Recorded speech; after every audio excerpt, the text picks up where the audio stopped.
Hello दोस्तों, मेरा नाम है रितेश और मैं स्वागत करता हूं आपका मेरे चैनल हिस्टोरिकल ज्ञान में।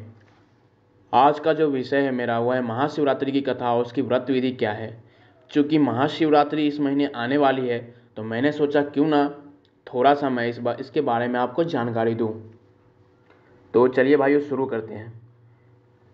भगवान शिव की पूजा वंदना करने के लिए प्रत्येक माह की कृष्ण पक्ष की चतुर्दशी तिथि को व्रत रखा जाता है, लेकिन सबसे बड़ी महाशिवरात्रि फागुन मास की कृष्ण चतुर्दशी को होती है।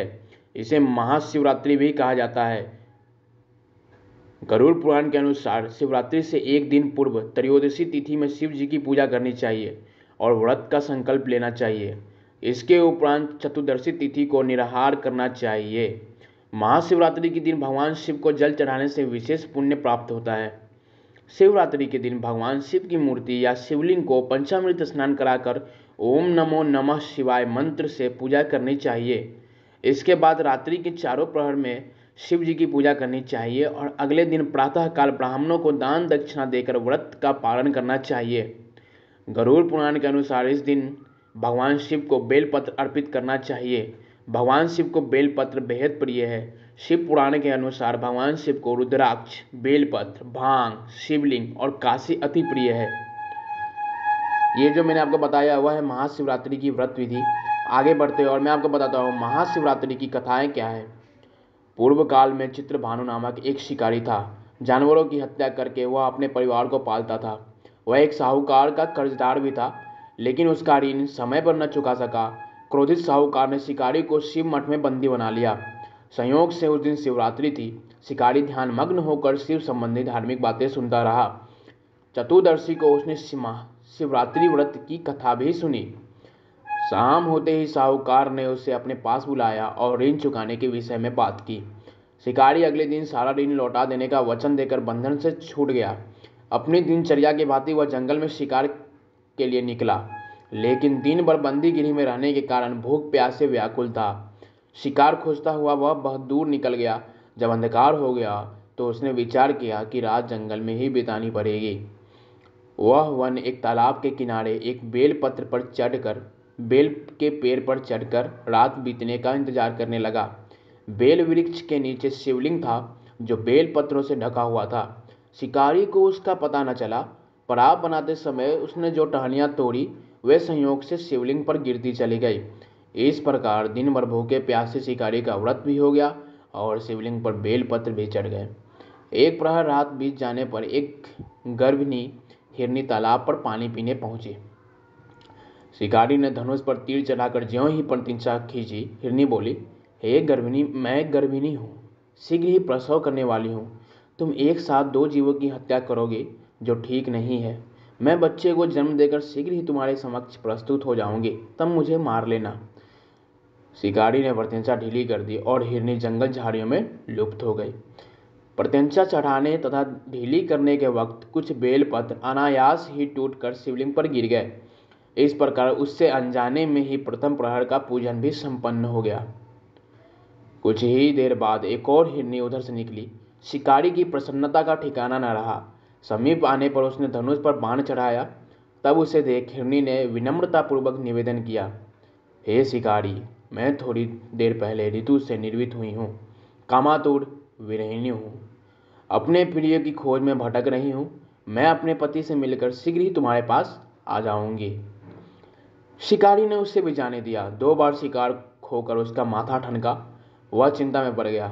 रात्रि का आखिरी पहर बीत रहा था। इस बार भी धनुष से लगकर कुछ बेलपत्र शिवलिंग पर जा गिरे तथा दूसरे प्रहर की पूजा भी संपन्न हो गई। तभी एक अन्य हिरनी अपने बच्चों के साथ उधर से निकली। शिकार के लिए वह स्वर्ण अवसर था। उसने धनुष पर तीर चढ़ाने में देर ही न लगाई। वह तीर छोड़ने ही वाला था कि हिरनी फिर से बोली, हे शिकारी, मैं इन बच्चों को इनके पिता के हवाले करके लौट आऊंगी, इस समय मुझे मत मारो। शिकारी हंसा और बोला, सामने आए शिकार को छोड़ दूं? मैं ऐसा मूर्ख तो नहीं। इससे पहले मैं 2 बार अपना शिकार खो चुका हूँ। मेरे बच्चे भूख प्यास से व्यग्र हो रहे होंगे। उत्तर में हिरनी ने फिर कहा, जैसे तुम्हें अपने बच्चों की ममता सता रही है, ठीक वैसे ही मुझे भी। हे शिकारी, मेरा विश्वास करो, मैं इनके पिता के पास छोड़कर तुरंत लौटने की प्रतिज्ञा करती हूँ।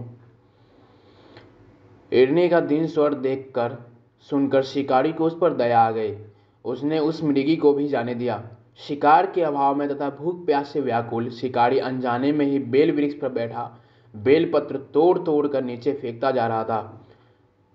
पांव फटने को हुई तो एक हष्ट पृष्ठ मृग उसी रास्ते पर आया। शिकारी ने सोच लिया, इसका शिकार वह अवश्य करेगा। शिकारी की तनी प्रत्यंचा देखकर हिरण विनीत स्वर में बोला, हे शिकारी, यदि तुमने मुझसे पहले आने वाली 3 मृगियों तथा छोटे छोटे बच्चों को मार डाला है तो मुझे भी मारने में विलंब न करो, ताकि मुझे उनके वियोग में एक क्षण भी दुख न सहना पड़े। मैं उन हिरनियों का पति हूँ। यदि तुमने उन्हें जीवन दान दिया है तो मुझे भी कुछ क्षण का जीवन दान देने की कृपा करो। मैं उनसे मिलकर तुम्हारे समक्ष उपस्थित हो जाऊंगा। मृग की बातें सुनते ही शिकारी के सामने पूरी रात का घटना चक्र घूम गया। उसने सारी कथा मृग को सुना दी। तब मृग ने कहा, मेरी तीनों पत्नियां जिस प्रकार प्रतिज्ञाबद्ध होकर गई हैं, मेरी मृत्यु से अपने धर्म का पालन नहीं कर पाएंगे। अतः जैसे तुमने उन्हें विश्वास पात्र मानकर छोड़ा है, वैसे ही मुझे भी जाने दो। मैं उन सबके साथ तुम्हारे सामने शीघ्र ही उपस्थित होता हूँ। शिकारी ने उसे भी जाने दिया। इस प्रकार प्रातः हो गई। उपवास, रात्रि जागरण तथा शिवलिंग पर बेलपत्र चढ़ने से अनजाने में ही पर शिवरात्रि की पूजा पूर्ण हो गई। पर अनजाने में ही की हुई पूजा का परिणाम उसे तत्काल मिला। शिकारी का हिंसक हृदय निर्मल हो गया, उसमें भगवत शक्ति का वास हो गया। थोड़ी ही देर बाद वह मृग सपरिवार शिकारी के समक्ष उपस्थित हो गया ताकि वह उनका शिकार कर सके। किंतु जंगली पशुओं की ऐसी सत्यता, सात्विकता एवं सामूहिक प्रेम भावना देखकर शिकारी को बड़ी ग्लानि हुई। उसने मृग परिवार को जीवन दान दे दिया।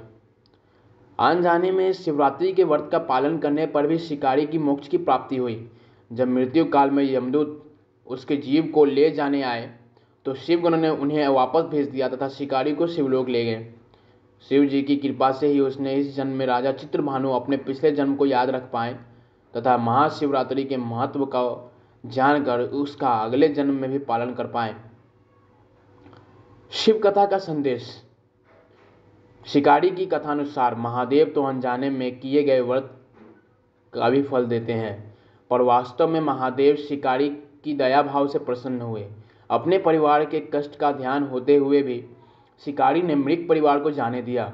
यह करुणा ही वस्तुतः उस शिकारी को उन पंडित एवं पुजारियों से उत्कृष्ट बना देती है जो कि शिवरात्रि जागरण, उपवास एवं दूध दही एवं बेलपत्र आदि द्वारा शिव को प्रसन्न कर लेना चाहते हैं।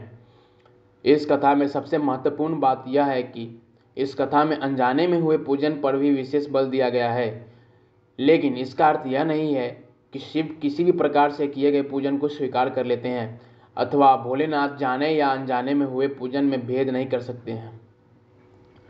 वास्तव में वह शिकारी शिव पूजन नहीं कर रहा था। इसका अर्थ यह भी हुआ कि वह किसी तरह के किसी भी फल की कामना भी नहीं कर रहा था।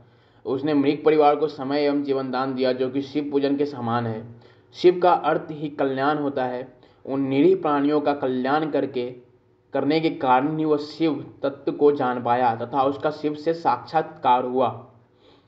परोपकार करने के लिए महाशिवरात्रि का दिवस होना भी आवश्यक नहीं है। पुराण में 4 प्रकार के शिवरात्रि पूजन का वर्णन है। मासिक शिवरात्रि, प्रथम आदि शिवरात्रि तथा महाशिवरात्रि। पुराण वर्णित अंतिम शिवरात्रि है नित्य शिवरात्रि। वस्तुतः प्रत्येक रात्रि ही शिवरात्रि है। अगर हम उन परम कल्याणकारी आशुतोष भागना में स्वयं को लीन कर दें तथा कल्याण मार्ग पर अनुसरण करें, वही शिवरात्रि का सच्चा व्रत है।